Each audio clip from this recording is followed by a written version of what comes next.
Hey, what's up, guys? Welcome to week 11, Dynasty Drip, Flex Friday. Andy is back with us. We will be going over flex options, start sits from the audience. We're coming off our best week of the year. Andy and I are pretty stoked. We went, I don't know if you guys tune in every week, but we did go 12 of 14 on our picks. So for us, we're pretty stoked because keep in mind, these picks are players that are usually less than 50% rostered and definitely less than 50% started, if not less than 25% started on a lot of these guys. So, Andy, nice to see you, my man. Thanks for coming back. Dude, so good to be back. It was, the warmth of last week's picks. I feel like it's still bringing me energy. I hope that we can keep this momentum going as we get towards the fantasy playoffs. We got to go. I think next year, my goal is we need some sort of betting partnership so we can do a Flex Friday parlay. That's the dream. Ooh, yeah. That's the dream, to do like a weekly flex. I mean, I guess we could do one. It just wouldn't be like a partnership. We could just do it and put like a code out there, which could be fun to do. So we'll definitely have to think that over. I mean, it would be fun. I think what's tough is like I do a bunch of the parlays myself, as I'm sure you do. And I'm always struggling like, what do I do? Like TD? Do I go with the yards? Do I go with fantasy points? Yeah, receptions. Like it can get tricky. And then there's nothing worse when you pick the wrong one where it's like, oh, they got a TD and went over their yardage, but I picked receptions and they only had 2 catches. It's like that was me. Preston, my boy, dude, Parker Washington, who I want to call Preston Washington. I don't know why. Yeah. He didn't hit his yardage total, but he had 2 touchdowns. And so I was like stoked he had a big game. But I technically missed out on my parlay I had him in. But I was like, God dang, like I definitely called like a good game. But we're going to get today's video kicked off. We're going to be going over some flex players for the week. We're going to kick it off with our boy, Mr. Trey Tucker. Yeah, he's been somebody that I've recommended for a couple weeks. A couple weeks ago when I did recommend it, did not hit as well, but I mean, this is the matchup of all matchups for wide receiver. The Raiders playing at home against the Cowboys, who are allowing 28 points per game to the wide receiver position, the most in the league, 9 points over the league median. The only question is, will Quinnen Williams help the pass defense, or will that just be more for them to slow down Ashton Genty, meaning the Raiders are going to have to pass even more? So I can kind of see it working both ways. So, yeah, I mean, the Cowboys offense, Lamb is probably fully healthy from his ankle. So they're going to be scoring points. The Raiders are going to have to be throwing. Without Jacoby Myers there, I think Trey Tucker is the best option. He's already had a big game this season. I think he's somebody that you can throw in your lineups fairly confidently with a super high ceiling and a decently high floor. I mean, if you can't play your Raiders this week, like you can't play your Raiders. And so I mean, maybe it's just me being hopeful for one of my teams where I have to play a couple Raiders, but I'm hoping they actually are playable this week. But I mean, like Tucker's a tough one. It's like the snap shares there, the targets. I mean, they weren't there the last couple of weeks, but I think Denver's a pretty good defense. Jacksonville's not like a terrible defense, so it's hard to fully compare those two. But I'm with you. I think a couple of these Raiders guys should be in your lineups, and you're hoping for a big game out of the Raiders studs as well. So we'll see if that comes to fruition. So I'm going to start with probably my most shallow flex guy, a guy we've kind of talked about on the show a lot. But, dude, Tez Johnson just keeps cooking along here. Like, as you can see from week 5 on, like he's had 3 games in the double digits, 2 games that weren't in the double digits. He had 6 targets and 4 targets. I mean, he's involved. He's in a pass-happy offense. He's the number 2 like wide receiver target for the Bucs, which, until something changes and Mike Evans or Godwin comes back or Jalen McMillan leaves the graveyard where he's currently been sleeping, or I don't really know what's going on. But I mean, I think it's going to be hard for this guy not to find your lineup unless you have like a really stacked team. Then I totally understand why he's not a guy you might be prioritizing. Yeah, but I think you can do a lot worse than Tez Johnson. Obviously, my pick last week, monster game. Playing the Bills this week, where they're middle of the pack in terms of fantasy points allowed to wide receivers, but 29th DVOA versus wide receiver 2s. So I think this is an even better matchup for him than it is for Ibuka. Not that I would start him over Ibuka, but I think he's going to have a lot of opportunities, and he's proven that he can be a go-to guy. And like you said, it's going to be really interesting once they get some of these other wide receivers healthy, where he fits in, because he's been playing so well. And, you know, what we saw from Godwin when he came back, still looking pretty rusty. It's like Tez Johnson's looked better than him. Like, has McMillan done something to kick Tez out of the lineup? Like, if Tez keeps playing like this, I mean, he really could be at least the third option when Evans comes back. So, yeah. Well, and let's just look, I mean, last week, right? Like, what happened against the Bills? Obviously, Waddle had a really big game, but even Malik Washington was able to find his way into the end zone, being that quote unquote wide receiver 2, exactly what you're saying there. And just, he's going to be involved. Like, they're going to need to throw against Buffalo. And he has such a high snap share in a team that throws the ball a lot. Like, you just kind of got to play him when it comes down to it. So it's time for the Packer. And we're going to go with Christian Watson this week, who honestly has, look, I don't want to say he's looked fantasy great yet, but I think he's looked a little better than I thought he might coming off his injury. Yeah, there's been a few, you know, catches that have been called back due to injury, or not due to injury, but due to penalty. He's actually not injured for once in his career. He seems like he's out there looking healthy. He looks good. And, you know, I think this Packers offense is going to play a little bit more like they did earlier in the season, and not like they have the last 2 weeks where they've looked really stale, really predictable, very like risk averse. And I feel like they're going to be taking some deep shots, and the Giants 7th most points per game to opposing wide receivers and 7th worst DVOA versus the deep ball, and actually pretty decent versus the underneath stuff. So I think that's just going to give Watson even more of an opportunity, because he is the real speed field stretcher. I mean, 6'4", was running in the 4.3s, so he's lightning fast. And, you know, it's only a matter of time before they connect on one of those deep balls. And I think this is the defense where they're going to be able to do it against. Yeah, I mean, it's just the Giants have been like a crazy good matchup for whatever. Like, we've been targeting them like you've been targeting Dallas and Cincy when it comes to offensive players. And like you said, like, from, I think the Watson, like, picking him as a flex player this week, like, he was on my short list of guys as well. I think the reason is like, it's the classic tale of like film over box score, right? It's like, if you're watching the game, you saw that like if 1 to maybe 2 catches had gone his way, it could have been a 13-point game, a 14-point game, instead of like the 6 or 7 we had. But a lot of it comes down to the offense, man. I'm with you. I think Jordan Love is playing like, I don't want to say scared, because obviously, like, I'm not an NFL coach, and like I would be terrified if I was on the NFL field. So that's not the word I'm going with. But he's trying to like protect his interception numbers, because I feel like he's gotten like shit from the media in the past for like throwing picks. And it's like, dude, you got like a top 5 defense. Like, let that thing rip. You'll be fine. Like, you'll be fine. Like, stop winning games 13-10. Like, it's okay to win like 40-18. It's not a big deal. Like, I would love that. You'll be fine. And I kind of think that's what's been happening, though, is like he's not throwing some of these balls, which is fine, but like it's kind of leading to some interesting game scripts. So we've got some guys tuning in. So Run to Zone, thanks for tuning in, my man. Make sure to hit subscribe, like the video as well. Got offered AJ Brown for Addison and Butte. I have good depth at the position. So as always, we will assume redraft unless you correct us and tell us that this is a dynasty trade. So Andy, where are you at on this one? AJ Brown for Addison and Butte. So he'd be getting the 1 for 2 kind of in this deal. I mean, this is tough. A few weeks ago, it would have been like, oh, AJ Brown for sure, he's going to bounce back. But we still, I mean, I think he's only had 1 or 2 games where he's been pretty good for fantasy this year.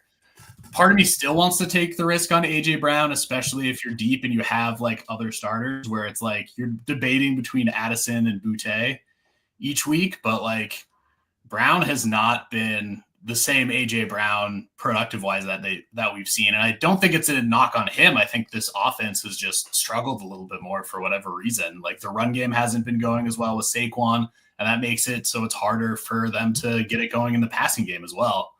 So, you know, I'm just trying to pull up their schedules here too on the screen. Like, I know I really love, in general, I do still think think you take AJ Brown just because it's been tough to trust JJ McCarthy so far. And I think that's the part.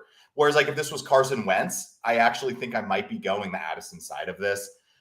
They both have pretty good schedules though. Like looking at AJ Brown here, he gets Dallas, Chicago, Washington. Those are 3 good matchups. The thing though, and I made a video talking about some guys who might have potentially like league winning playoff schedules. And if JJ McCarthy can get his shit together, these Vikings wide receivers could win you your league because they got Dallas and the Giants in weeks 15 and 16. And like those are 2 of the top 4 matchups for fantasy wide receivers. But I still think in general I would lean AJ Brown, but it's close. I'm a big Addison guy though. So like maybe it's just like my heart, Yeah.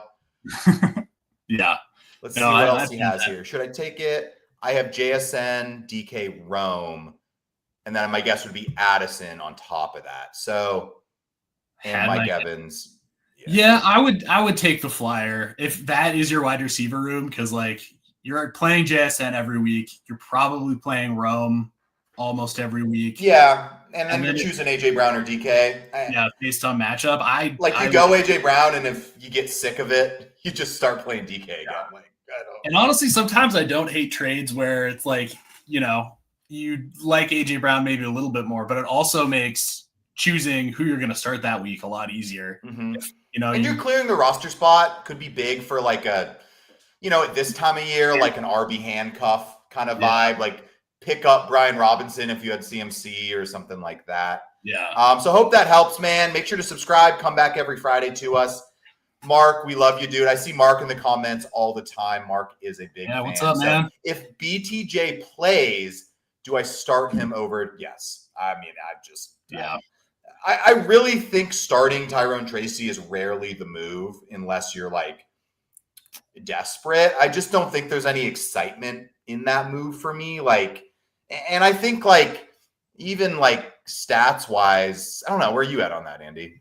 Oh, I'm 100% Brian Thomas Jr. I think the upside is a lot more there. And, the Packers defense has been really good. Their offense has struggled, but I think I saw somewhere they're 1-4 when they've held opponents under 17 points, which is crazy. So it's not that their defense isn't playing well. I mean, Barkley had 22 carries and 58 yards rushing last week. Granted, he's been struggling a little bit more this season, but he's definitely better than Tyrone Tracy. I think the Eagles' offensive line is better than the Giants' offensive line. So, I would be pretty hesitant to start Tracy this week. And, BTJ. I mean, just looking too. Also, if you guys are watching, I'm trying something new this week where I'm doing it more of a live screen share so that we can look up players we talk about. It's a little less pretty, but I think the practicality of it makes sense. So we can bring up whoever we're talking about and just some of their stats and their schedule and stuff. But I mean, dude, looking at Tyrone Tracy, since Scadaboo went down, let's say week 7, 8, 9, none of this screams exciting to me. He has 1 touchdown. Last week, he looked decent, but Chicago's a really good matchup and he didn't really even take advantage of that. So and that was in a killer game script too. They were up 2 scores against Chicago and he's the starting running back and he didn't even have the game then. So you're not going to play him against Green Bay, which is more of a murderer's schedule, a murderer matchup for running backs here. Okay. So we're going to move on to our next one. We're going to go with my deep little fun player for the week, man. I'm going Greg Dortch. Put him on the team here, dude. 3% rostered, 1% started. This is your Sunday morning special, the senior special of waiver ads. Greg Dortch. Marvin Harrison Jr. out with appendectomy, so he's not playing. So if you're feeling desperate, I think Michael Wilson's a guy you could throw in your lineup too if you're feeling desperate. What I like about Dortch, as ugly as it is that he does get some forced touches, especially in the red zone, maybe 1 to 2 a game. And so I like that upside of scoring where Michael Wilson is a better outside wide receiver, but I don't really see Jacoby Brissett peppering like Michael Wilson like he would have with Marvin Harrison Jr. I would expect some of those targets to go to, honestly, just Trey McBride and the running backs and some fun stuff to Dortch maybe. But I don't know. It's sketchy. I get it. I'm not putting top 10 upside on the Dortch play here, but I think he's going to get some touches, and I think you could do worse than putting Greg Dortch in your lineup if you are like completely screwed in your flex position this week. Yeah. This is, every week we try and give out each of us like one break glass in case of emergency play. And I think this is a good one for that scenario. Like, hopefully you have somebody better on your bench or you have a better option, but I think you could do worse. San Fran, 22nd DVOA to wide receiver twos, kind of in the middle of the road in terms of points to wide receivers. And they've got Brock Purdy coming back. So I think game script wise, I'm sure the 49ers are favored. So that means that they're probably going to have to be throwing the ball a little bit more towards the end of the game. He might get a few more opportunities. So, yeah, I mean, he's just like he's a gadget dude, man. He's 5'7". You got to respect this dude. And this really is. It's like a dude. You lost Marvin Harrison. Waivers ran. You got nothing. You got nothing out there to move on to. So we're gonna move on to Andy's last player of the week. So I tried to split up the two Vegas guys, let you talk about the Packer in between. So Tyler Lockett, Andy's pathetic break glass player of the week. Yeah, very much the same category as Greg Dortch. Like, hopefully you don't have to play Tyler Lockett, but he's out there on waivers if you need an emergency stream. I'd still go Tucker over him, but Lockett and Geno have chemistry going back to Seattle. And if you look at his snap share, he's getting a little bit more involved every week. 6 targets last week, 5 catches. So actually involved rather than the first week when he was just kind of out there doing a little bit of cardio. Dealing with a knee issue. So obviously this also depends on if he plays. But, playing the Cowboys defense, like we talked about with Trey Tucker, they allow the most points to wide receivers by a wide margin. So I think you could do worse than just throwing any one of these 2 Raiders guys in your lineup and, hoping that, Geno goes out there and throws for a few touchdowns. Yeah, I mean, he was involved last week against Denver. Like 5 catches isn't something to bat your eye out. Only 57% snap share. Could go up, though. I mean, it was only 30% in his first week. Obviously, he just joined the team. And he at least has, some sort of rapport with Geno coming from Seattle. So, you could do worse as someone who's involved in a pass-heavy game script. So, yeah, I'm with you. This isn't like a – you know what he is here. You're hoping he gets 5 catches again and maybe he falls into the end zone this week, either him or Trey Tucker. Obviously, I'm not going to put words in your mouth, but I'm assuming you are Tucker over Lockett if given the choice. For sure, 100%. Tucker even had a touchdown last week that got called back to offensive pass interference. So, I think Tucker at this point in his career is the more dynamic playmaker. So I would go him over Lockett. So moving on to my last flex player of the week. After we do flex players, we're going to get into some of our streamers. Obviously, guys, if you are watching or listening, drop any sort of questions, Dynasty, Redraft. We are here, and we will basically wrap up the player we're on and get to your question as soon as we can. But we're going to go with Jerry Jeudy, coming off potentially, I'm just looking real quick, his best game of the year, 12 targets, 6 catches. It was against the Jets. Keep that in mind. And we just watched the Jets last night look like, I don't know, an elementary school secondary. It just looked like everyone was open on every given play, and they just chose who to throw the ball to. But I like that Jerry Jeudy was involved, and I like that potentially you still can throw against Baltimore, even though I think they've gotten their stuff together a little more.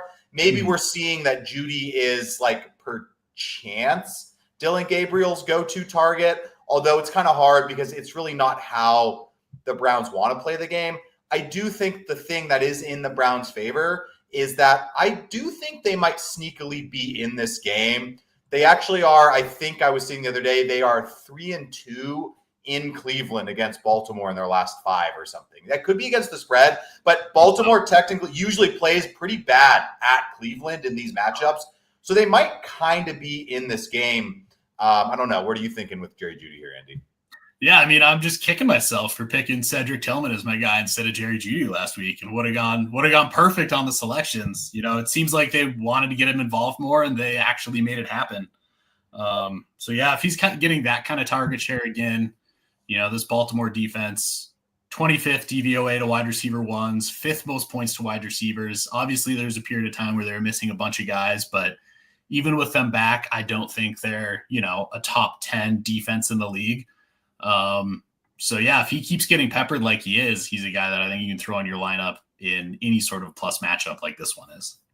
Yeah, this is interesting too. I kind of forgot this. I remember them talking about this last week during the game, but I think it's a good note to add, even just reading the sleeper news over here, that actually there was a play caller switch before week 10. So Jeudy 1-for-1 with the new play caller. Maybe it's something that has to do with the way they're running the offense. Not going to say that's more than just like a little add-on on top of that. You never really know with some of that stuff, but that is an interesting tidbit kind of to go off of. So streamer-wise, we're going with, I mean, this is going to be tough to pull the trigger on it, but I respect you, man.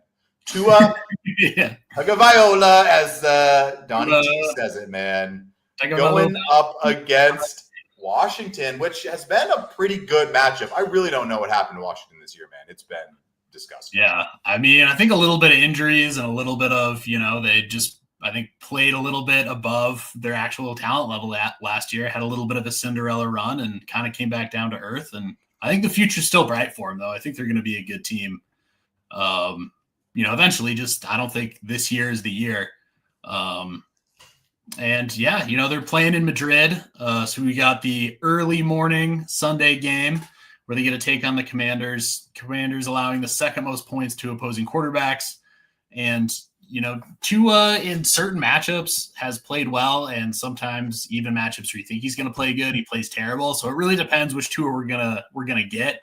I went and looked at all of his international games, and one of those games he was okay. One game he played horribly. Unfortunately, that was the last time he was in Spain. And then one game he was like lights out all the way back in 2021 against the Jags. So I don't think there's any sort of handicap on this being an overseas game. But just he's against a really bad passing defense. It looks like their offense is starting to get it together a little bit more, with Washington getting involved and Waddle, stepping up and proving that he's still capable of being a one. So, I think there could be better options out there. Hopefully you got somebody better on your bench, but I think matchup wise, Tua is somebody that you can stream fairly, I wouldn't say confidently, but I think the upside is there. Yeah, I mean, only 23% rostered. This is a pretty shallow bye week, so we're giving you some deeper plays, but it's very possible that there are some pretty shallow guys potentially hanging around on waivers in your league, like an Aaron Rodgers or something like, or the guy I'm going to talk about, which I think is in a pretty similar category, maybe a slightly easier matchup, but I would say I trust him a lot less just from what I've seen interception-wise here. But we're going with Geno Smith, dude. Geno Smith, the close your eyes special of quarterbacks, I would say, when it comes down to it.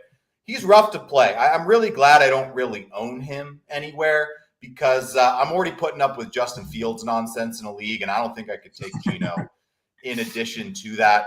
But as you can see with Geno, coming off a 30-point game, he dropped 6.52 points last week. So that is what you're getting with Geno Smith, my boys. But Monday night at Dallas, at home, this is the matchup of all matchups. Honestly, they might get their doors blown off, but trash time points count just as much. Let's look for him to maybe, involve Bowers, get Genty going. It's a good matchup, and it's a 17% rostered player, 7% started. So, hopefully you got some better options. 2 QB league, if you're deciding between him and like Bryce Young or something, put in Geno Smith, man. He's got the better matchup this week. Yeah, and I would have probably liked to pick him because obviously, I've got 2 Raiders in my flex position, so I think they're going to be passing for a lot of yards. I've just been his kiss of death the 2 times I've taken him. I think one of those games he was in the negative, so I have to stay away to make sure that he has a decent game. But yeah, I agree with everything you said there. And, Monday night being a bonus, but playing the Cowboys in Vegas, it doesn't get any better than that for a quarterback. I mean, game script, I mean, it's not always king, but like it kind of is for quarterbacks sometimes. Like, I mean, last week, like what happened? Like, I picked Jacoby Brissett as my flex play. They were getting pooped on like 35-0. Turns out Jacoby Brissett finishes as a top 10 quarterback. Why? Because like you just throw for 3 straight quarters and all of a sudden you rack up enough stats. But now we're going to move into our tight ends. And Andy's going with one of my guys, man, a little dynasty darling. Guy who's been pretty involved. I guess really the only thing is, can Jameis Winston keep it going this week going up against Green Bay? That is true, but I mean, Theo Johnson, he's been a top 12 guy 4 of his last 6 games, and I love that Jameis is back there at quarterback. As a Packer fan, I really wish it was Russ, because I think Jameis, since Dart is out, obviously he would have been the number 1 choice for them. But I think he's going to bring a little bit of life still to this offense, who's probably going to be without Darius Slayton. So really banged up at wide receiver. It's Wandale and then, Jalen Hyatt. You're really getting down there to who they're going to be able to throw to. So I think that's going to leave stuff open for Theo Johnson. Packers have been okay against the tight end, but I don't think that, it's a matchup that can't be won, because I feel like Jameis is going to be out there slinging the ball, and that's why we love him, because he's so much fun to watch.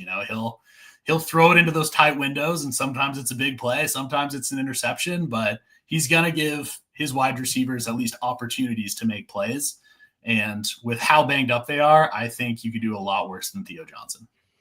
Yeah, I mean, let's just like look at some of his target numbers too. Like he's been like since week 4, like 5-7-4, 7-4, 6-8. Like these are pretty good stats. He's just been on like a kind of like up and down offense, but like he's a touchdown guy. He scores about every other week, give or take. Didn't score last week.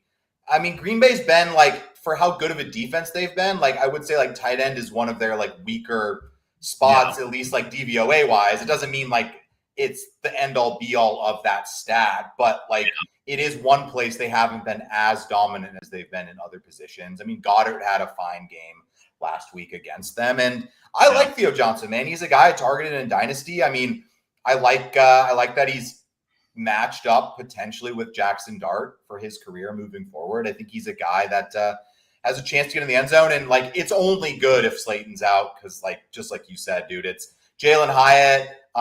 Bo Collins might get some run. Who's the other guy? Little Jordan Humphrey's probably going to play in there. Like it's a bunch of no names that you're not stoked about throwing the ball to. Oh, for sure.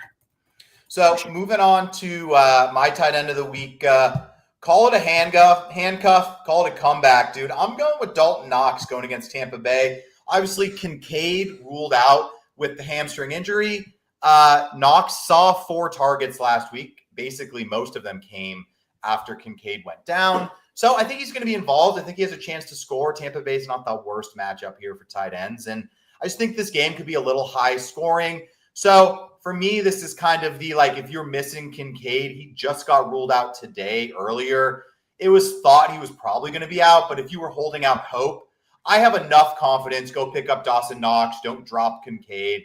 Pick up Dawson Knox, play him for a week, throw Kincaid back in your lineup next week.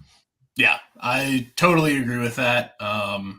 He's had some solid games in the past as the guy before they had Kincaid on the squad, and they do really love throwing out of 12 personnel, 13 personnel. So, there's going to be a lot of tight ends on the field, and now that he's the go-to guy, I think he's going to be the beneficiary of a lot of those targets. So Tampa Bay is pretty good against the tight end, but I think the opportunity that he's going to have is more important than their defense versus the tight end, where some of these streaming guys, it's like, well, we're just hoping because he's got a good matchup that'll be more involved. But I think Dawson Knox is going to be involved just because of the offense that they run.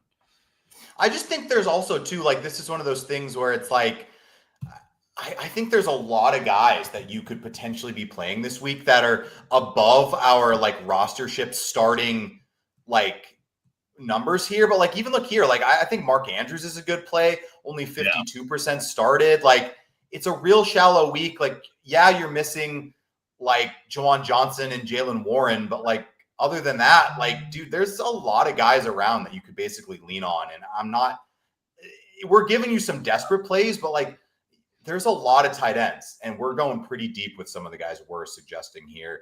So we're going to move on to our defenses. Andy's going with the Minnesota Vikings in a game against the Bears this week. That's right. Divisional game versus the Bears in the ship, the rowboat.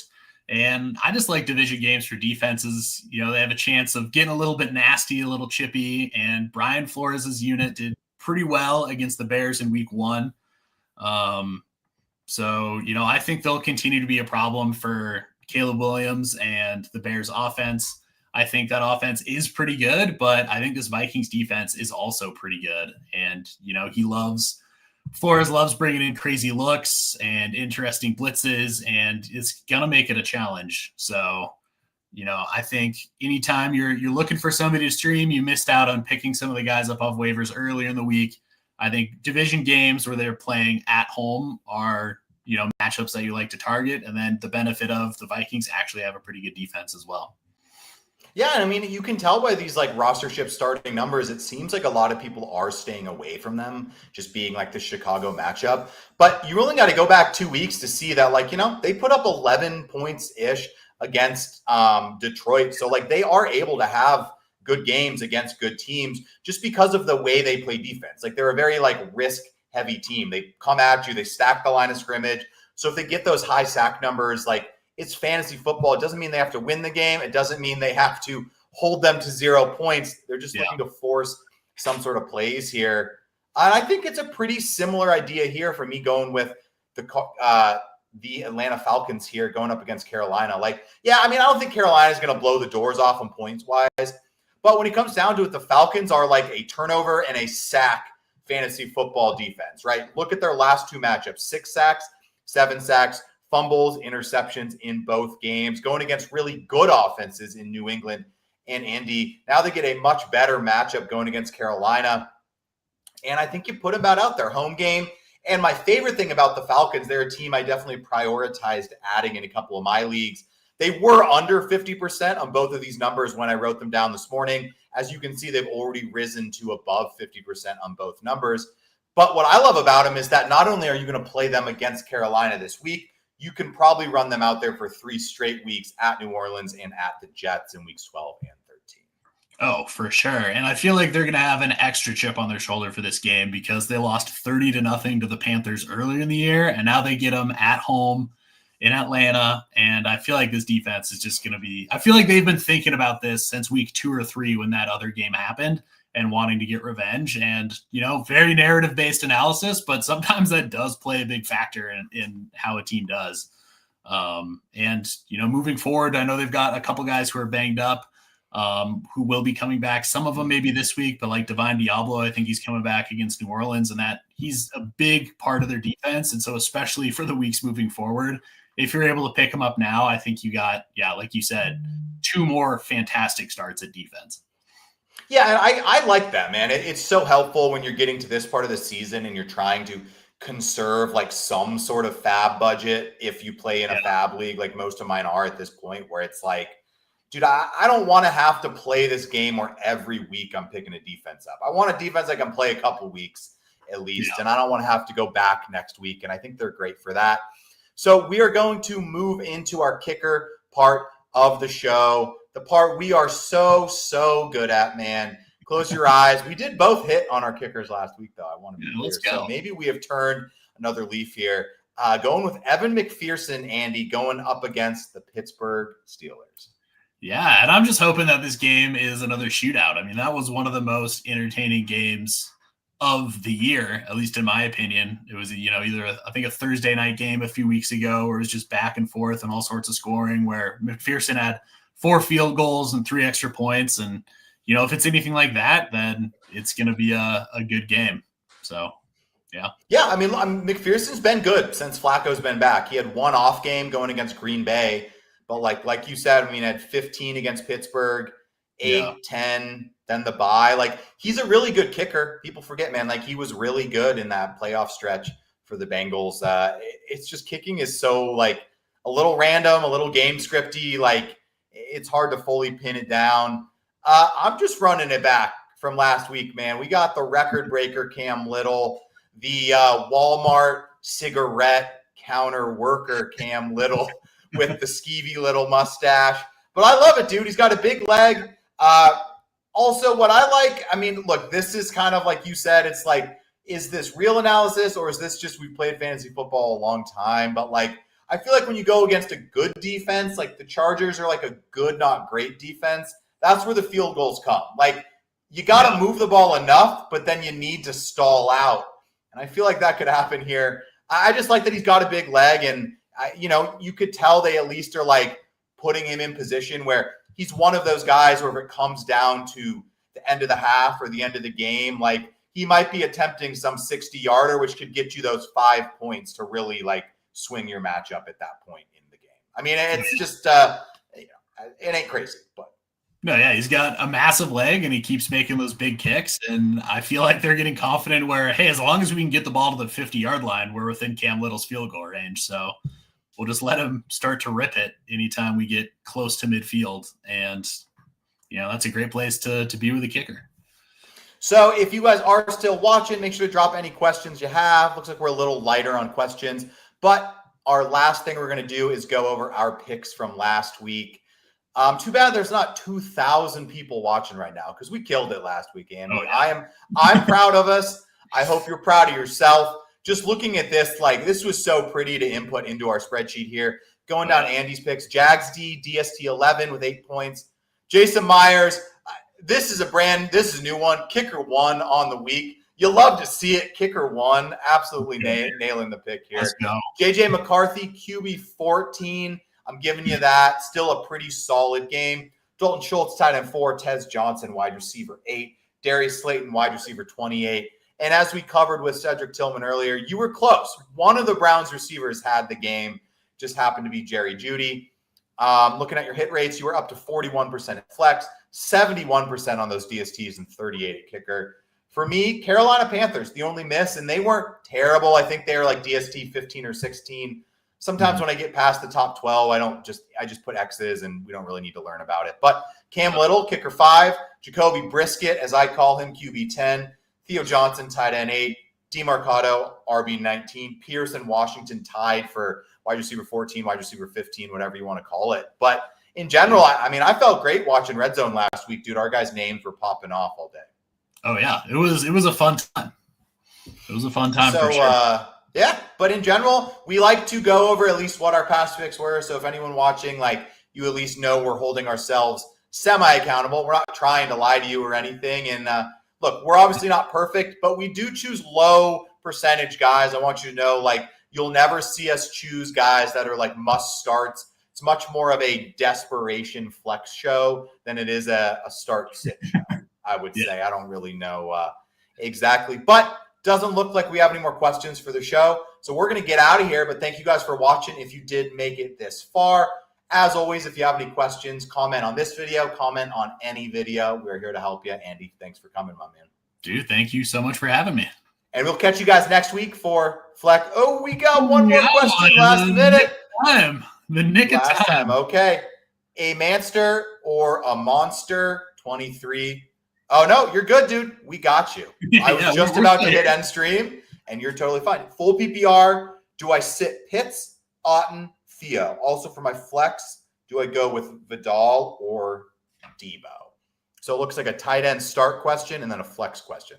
Where are you at with this one, Andy? Do you need any matchup info here? Obviously, the Chargers are going against Jacksonville. Yeah. Debo going against your quarterback in Tua.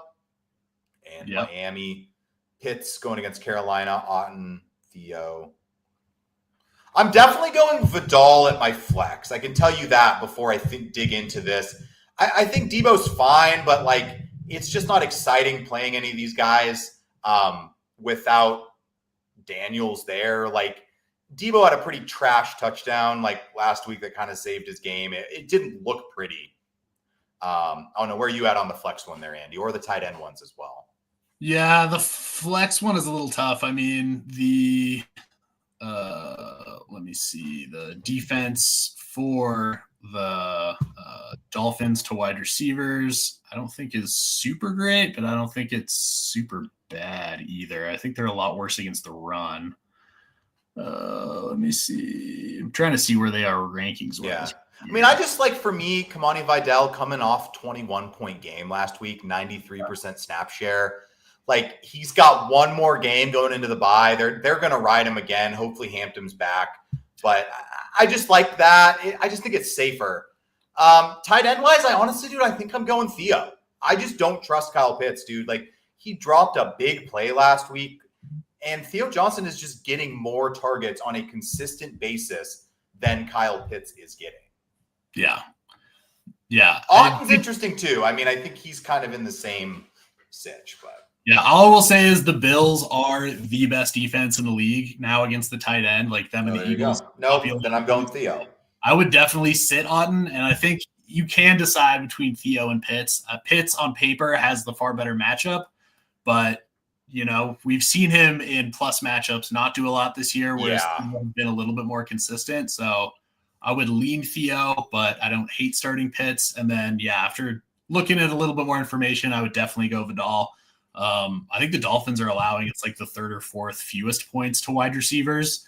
I think part of that is they've been really bad against the run. I mean, you just run against them, but it's kind of the strategy. So it doesn't mean Debo can't have a big game, but I mean, it's not like the Commanders' offense without Daniels has looked super good either. So, yeah.